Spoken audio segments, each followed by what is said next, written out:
Hi, everybody. I'm decided to stick with the order that we're in. I know Elena might get bored, but seeing how the COVID virus affects the respiratory system, I thought this would be perfect. So we're just going to work on this as much as we can, get through a little bit at a time. Don't hold me to schedules yet. I'll have your assignment on Canvas for what I want you to do, but obviously we're going to talk about the respiratory system for chapter 13. Okay. And so if you have any questions, email me, text me, whatever. But what I'm going to do is I'm going to assign you a couple questions out of the book that I want you to turn into me on Canvas, and that'll be due by Wednesday or whatever. And then I'll assign what pages of the packet we're going to work on for this. And my plan is to kind of go a little bit, maybe 3 days, 4 days, get through the notes, a day of review with you guys with the crash course videos, and then tests and that kind of stuff, and then maybe work on something else as we get through this. Try not to get ahead of ourselves or behind ourselves, but we'll look at where we're at. Again, everything's gonna be played by ear. So, chapter 13 is about the respiratory system. Sorry about this slide. But obviously, the function is to oversee gas exchanges. We're talking about oxygen and carbon dioxide between blood and the external environment. So, obviously, this is your breathing category for what we're doing here. Exchange of gases is going to take place inside the lungs, inside the alveoli, the only site of gas exchange, other structures, passageways, all of that kind of stuff. Passageway for the lungs is going to look like a reverse tree. You're going to start big like the trunk and work our way down. I don't know why I'm doing hand gestures because you can't see me. A passageway for the lungs has more to do with just getting the lungs in. It's going to help purify it. It will help filter out some of those things. We talked a little bit about that with the tonsils and lymphatic system, but you're going to have other things in there that help purify and take out the stuff coming in. It definitely will help warm the lungs. You really you want your body maintain 98.6 degrees Fahrenheit when you're breathing in really, really cold air. Like for some people, probably my runners especially, you understand what running in really cold weather is like. It just almost hurts sometimes because you don't have enough time to warm up the air as it gets in. But it will also help humidify the air coming in as well, so it moistens it. Lungs have to be moist, and hopefully everything's going to be okay with that. So shares responsibility of the cardiovascular system. Obviously, the cardiovascular system then has to take that oxygen and then get it to the right spot.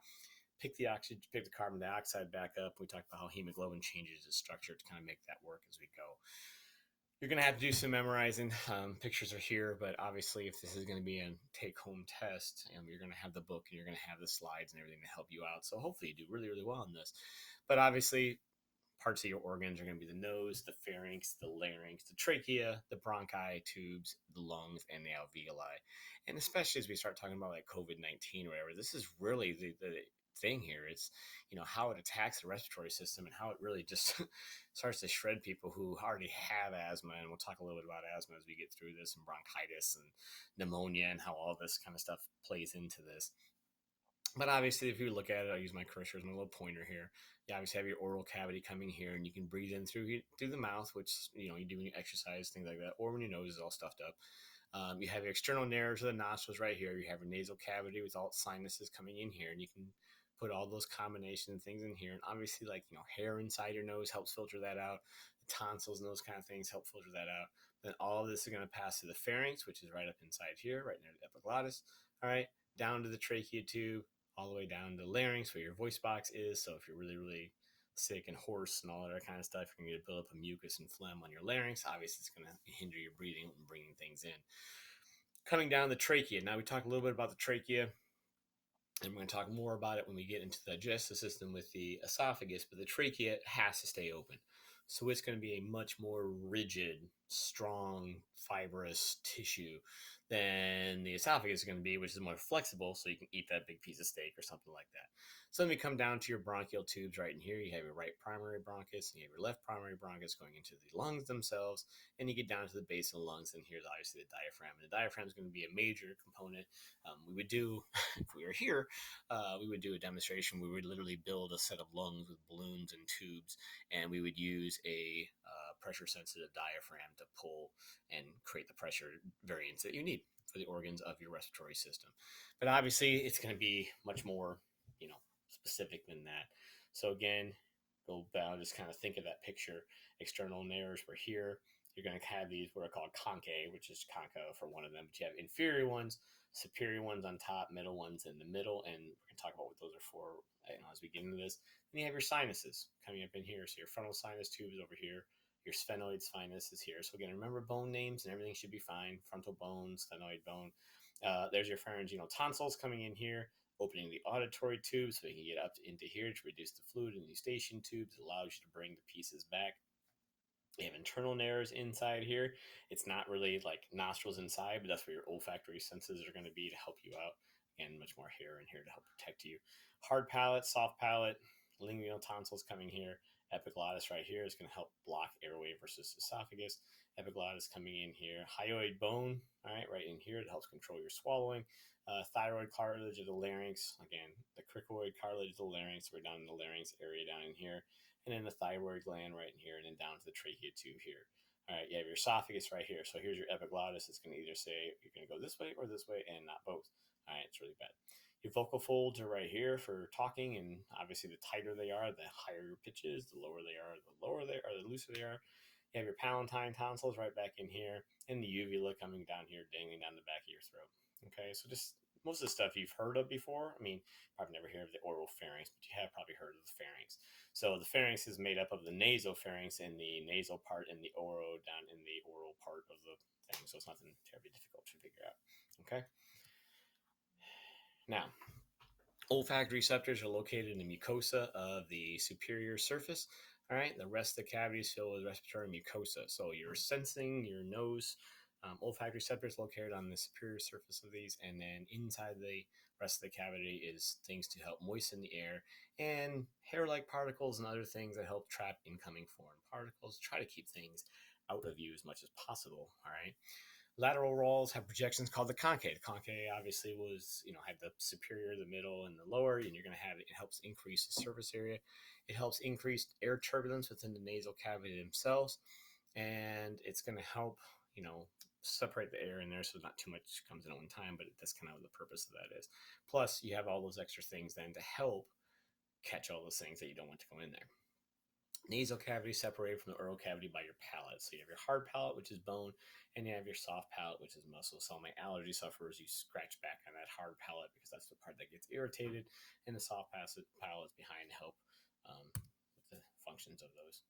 Then you have your sinuses. Now, those my sinus infection kids. This is this way too well than anything else. Cavities within bones surrounding the nasal cavity. So again, just remember your bones. But you're going to have frontal bone, frontal sinuses, the sphenoid sinus, the ethmoid sinus, and the maxillary sinus areas where they're surrounding these cavities are going to be. All right. They have a specific purpose. All right. They help lighten your skull, so it's not just all completely bone, but it does act as resonance chambers for speech. So just think of a guitar, in that you strum a guitar and it's hollow inside. I'm talking about acoustic guitar, obviously. All right, that thing resonates inside there. So as your vocal cords create the pressure to make the sound waves, it then resonates up into your sinuses, and that's why when you're sick, you just sound differently. It's not like you're making different. I mean, you could make different sounds of your vocal cords as you get through in that way, but it's going to act as resonance chambers to help project and give you louder voice and that kind of stuff. It also, as you guys, my sinus infection people understand, helps produce mucus that will drain into the nasal cavity. Remember, you are always producing mucus. It is always part of that lymphatic system trying to take those things that are coming in and getting them down to your stomach, getting them down to the acid and killing them. All right. Getting them out of the way, not letting them get into your stuff right there. So mucus is always a normal thing. You just don't really notice it unless you always have it. Okay, so if you're a chronic sufferer of sinus infections, you have mucus all the time. People like that. They spit nasty stuff up, and especially older people, as they get in there, they spit this mucus up all the time and make it just a terrible, terrible thing as we get in here. But most of the time you don't notice it until you're sick, and then your body produces more to help block the new things from coming in. We talked about that in the lymphatic system. All right. Now, your pharynx is just a fancy name for the throat, nothing terribly big. A muscular passage from nasal cavity down to the larynx. 3 regions of the pharynx are the nasal pharynx right behind the nasal cavity, superior region right behind there. The oral pharynx in the middle region right behind the mouth. Just think oral and you're fine. And the laryngopharynx down by the larynx. All right, inferior region down in there. The oral pharynx and laryngopharynx are the common passageways for air and food. So that's where that stuff gets caught sometimes and blockage happens. That's where your epiglottis has to come into play to make sure it blocks from one to the other. So again, just try to give you this visual again as we talked about it here. There's your oropharynx behind the mouth, the larynx, laryngopharynx right here, and then your vocal cords down by thing like that. So here's your sphenoid sinus, there's your frontal sinus. That's the stuff that drains back down in there. There's all your conchae to help increase surface area, to help increase your olfactory receptors, and to help bring all that stuff, help clean it up. There's your hard palate right in front right there. There's your soft palate and back right there. It's muscle. The bone really can't get affected too much by allergies, but obviously the tissue lining all of this can. And so you can do all that kind of stuff as well. I knew a kid one time who drank really, really hot coffee and literally burned this entire section up, and she reached back and she pulled this in, like a whole layer of stuff outside. She basically pulled the first layer of her palate off. It was disgusting and horrible. So don't do that. Okay. Then you get down in the pharynx, auditory tubes, enter in the nasal pharynx, tonsils of the pharynx. You have your pharyngeal tonsils, which you guys know is your adenoids. All right. And then your palatine tonsils, remember the ones that go wrap themselves around, do that kind of stuff. And then your lingual tonsils down at the base of the tongue. Purpose of all of these is to prevent things from getting into you. They are all structures from the lymphatic system to help prevent those things, plus the nose and your hair and all that, or the hairs in your nose, sorry, that help you do all these kind of things as we go. Okay. Your larynx is your voice box, routing air and food into the proper channels, plays a major role in your speech. It's made of 8 rigid hyaline cartilages and a spoon-shaped flap of your epiglottis. So this is your voice box. Again, plays a major role. We're going to talk about these 8 rigid hyaline cartilages. All right, cartilages, the tighter they are, the higher pitched you go. So some people who have a dramatic voice range, like Mariah Carey, you may not remember who she is, and Prince had another one of those. They have very flexible hyaline cartilages. Again, they get to a certain pitch, they can really, really tighten those things up. And to get down low pitch, you really, really got to loosen them up. Some of us don't have that. Okay, I have a very mild singing range. I can very good at a certain level, but so mine's completely rigid. It's not even like tight. It's just I can go a little bit above, a little bit below normal, but that's pretty much it. All right, I don't just have vocal range, but again, it's these cartilages that allow you to do that. Obviously, it's going to play a role in your speech and me being able to talk to you today. All right. Structures to the larynx, you have your thyroid cartilage, largest of the hyaline cartilage that produce anteriorly what's create your Adam's apple.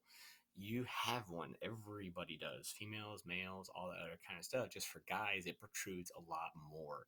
You have much more cartilage in that area. And so it used to be where they would tell whether you were a guy or a girl by your Adam's apple. Because guys just more pronounced. Okay, so now in today's day and age, it's what it is. And so there are actually surgeries when females want to turn themselves, or into guys, whatever, they can add to this. I mean, guys want to turn themselves into females, they can go in and surgically try to remove some of this cartilage to make it go down a little bit.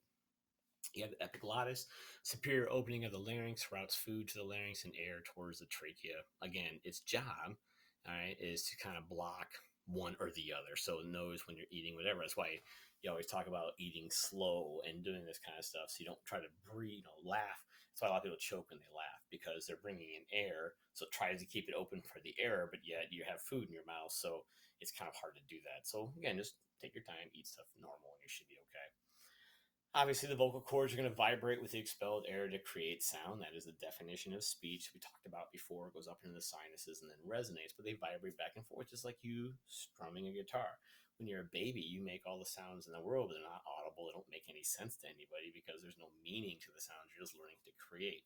And you remember my daughters found their voice, right? They found their structure for what it was, and they just like making noise. They had no idea what it is. Some of you guys, Alina, like to hear the sound of your own voice a lot, and that's okay. All right, you learn to create sound, you learn to create words, you get your thoughts and all that kind of stuff as well. The glottis is the opening between these vocal cords, and again, not talking about the epiglottis now, which separates the one from the other. It's just talking about the opening between your vocal cords as well. And then you have the trachea, which is your windpipe. Connects your larynx all the way down to your bronchi tubes. It's lined with ciliated mucosa. Beat continuously in the opposite direction for incoming air. It expels mucus loaded with dust and other debris away from the lungs, and walls are reinforced with C-shaped hyaline cartilage. So it's really, really strong and rigid and not flexible at all. Okay. All right. We'll pick this up with the next video. All right. As we go through this. All right.